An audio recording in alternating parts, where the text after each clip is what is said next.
இதே மாதிரி நல்லா கிறிஸ்பியாக கலர் சேஞ்ச் ஆகாமல் எண்ணெய் குடிக்காமல் நீங்கள் 1 மந்த்துக்கு மேலே வச்சுருந்தீங்கனாலும் இந்த சிப்ஸு சேம் டேஸ்ட்டில் நல்லா கிறிஸ்பியாக இருக்கும். இதுக்கு ஒரே ஒரு சீக்ரெட் மட்டும்தான் இருக்குது. வீடியோவை ஸ்கிப் பண்ணாமல் ஃபுல்லாக பார்த்தீங்கன்னா உங்களுக்கும் அந்த சீக்ரெட் என்னங்கிறது தெரியும். Hi friends, welcome and welcome back to my channel. இன்றைக்கி இந்த நேந்திரன் சிப்ஸ் செய்கிறதுக்கு நேந்திரன் காய் எடுத்துக்கலாம்.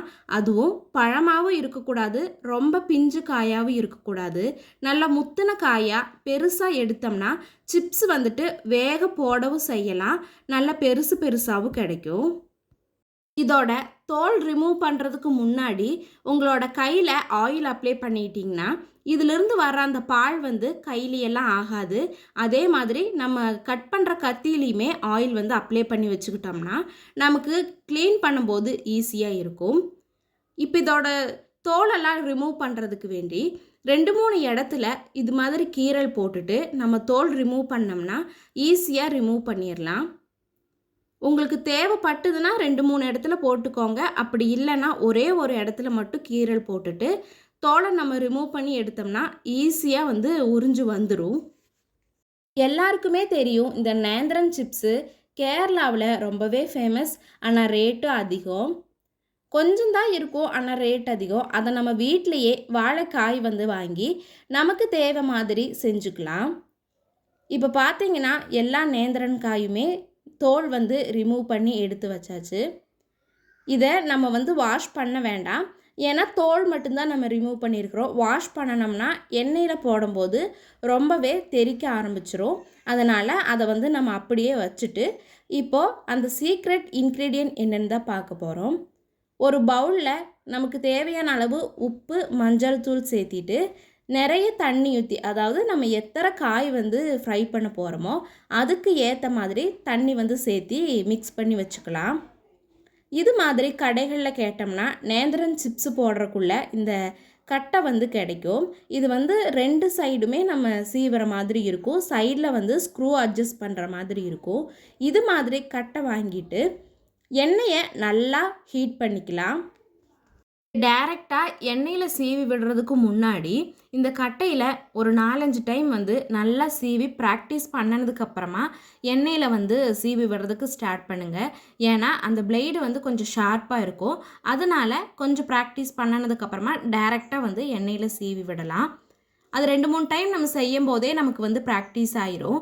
அந்த அளவை எப்படி அட்ஜஸ்ட் பண்ணி வைக்கணுங்கிறது நமக்கு தெரியும். இப்போ எண்ணெய் நல்லா ஹீட் ஆன உடனேயே இந்த நேந்திரன் சிப்ஸ் போடுறதுக்கு ஸ்டார்ட் பண்ணிடலாம். இப்போ ஒரு காயாக எடுத்து நல்லா சீவி விட்டுக்கலாம். நல்லா பெரிய கடாயில் இது மாதிரி சைஸில் நம்ம ஃப்ரை பண்ணும்போது ஒரு 2-3 காயெல்லாமே ஒரே டைமில் நம்ம சீவி ஃப்ரை பண்ணலாம். இப்போ ஒரு காய் ஃபுல்லாகவே முடிஞ்சுது. செகண்ட் நாங்கள் சீவி விட்டுட்ருக்குறோம்.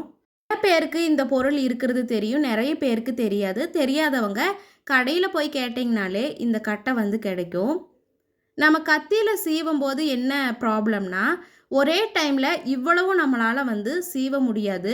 எண்ணெய் பாயில் ஆகிட்டே இருக்கும், அந்த ஈவனாக ஃப்ரையும் ஆகாது. இந்த கட்டையில் சீவும் போது சேம் ஷேப்பாகவும் இருக்கும், வேகம் ஈவனாக ஃப்ரை ஆயிரும். இதுதான் ஒரு பெனிஃபிட்டு. கத்தியில் நம்மளால் நிறைய சீவவும் முடியாது, ஷேப்பும் மாறும். நீங்களும் இதே மாதிரி ஒரு டைம் வாங்கி வச்சுட்டு செஞ்சு பார்த்துட்டு எப்படி இருந்ததுன்னு கமெண்ட் பண்ணுங்கள். 2-3 காய் நல்லா சீவி விட்டதுமே ஒரு கிளறு கிளறி விட்டுறலாம். ஏன்னா காய்கள் மேலே மேலே ஒட்டி இருக்கும், சில டைம் ஈவனாக ஃப்ரை ஆகாது. அதனால் ஒரு டைம் நல்லா கிளறி விட்டுட்டோன்னா மேலே இருக்கிறது கீழே இருக்கிறது எல்லாமே ஈவனாக ஃப்ரை ஆகிறதுக்கு ஸ்டார்ட் ஆயிரும். நல்லா பபிள்ஸ் வந்துட்டே இருக்கும். அந்த பபிள்ஸ் எல்லாம் ஃபுல்லாக எப்போ ஸ்டாப் ஆகிறதுக்கு ஆகுதோ, அதாவது நல்லா ரெடி ஆகிறதுக்கு முன்னாடி அந்த பபிள்ஸ் எல்லாமே ஸ்டாப் ஆகும்.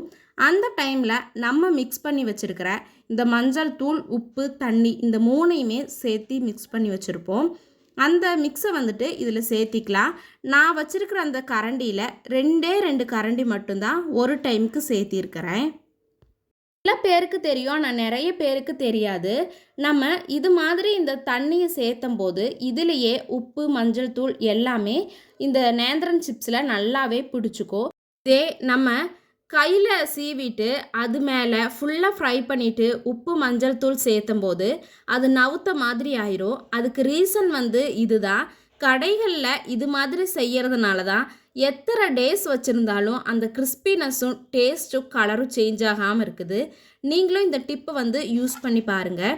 இப்போ இந்த ஃப்ரை பண்ணி எடுக்கும்போது அந்த சவுண்டு வந்து கேட்கும், இந்த கிறிஸ்பினஸ்ஸு. இந்த தண்ணி சேர்த்திட்டு ஒரு 2 மினிட்ஸ்க்கு மேலே நீங்கள் இதை வந்து வச்சுருக்க வேண்டாம். ஏன்னா அப்போவே அது வந்து ரெடி ஆயிரும் ஆல்மோஸ்ட்டு. இந்த தண்ணி சேர்த்தனதும் அந்த தண்ணியில் இருக்கிற உப்பு மஞ்சள் தூள் மட்டும் அதில் பிடிச்சா போதும். அதுக்கப்புறமா அந்த பபிள்ஸ் ஃபுல்லாகவே அடங்கினதுக்கப்புறம் நம்ம வந்து எடுக்க ஸ்டார்ட் பண்ணிடலாம். தண்ணி ஊற்றுறனால எண்ணெய் தெறிக்குங்கிற அந்த பயமே வேண்டாம். எண்ணெயெல்லாம் தெறிக்காது. அது வந்து அந்த சவுண்டு மட்டும்தான் கேட்கும்.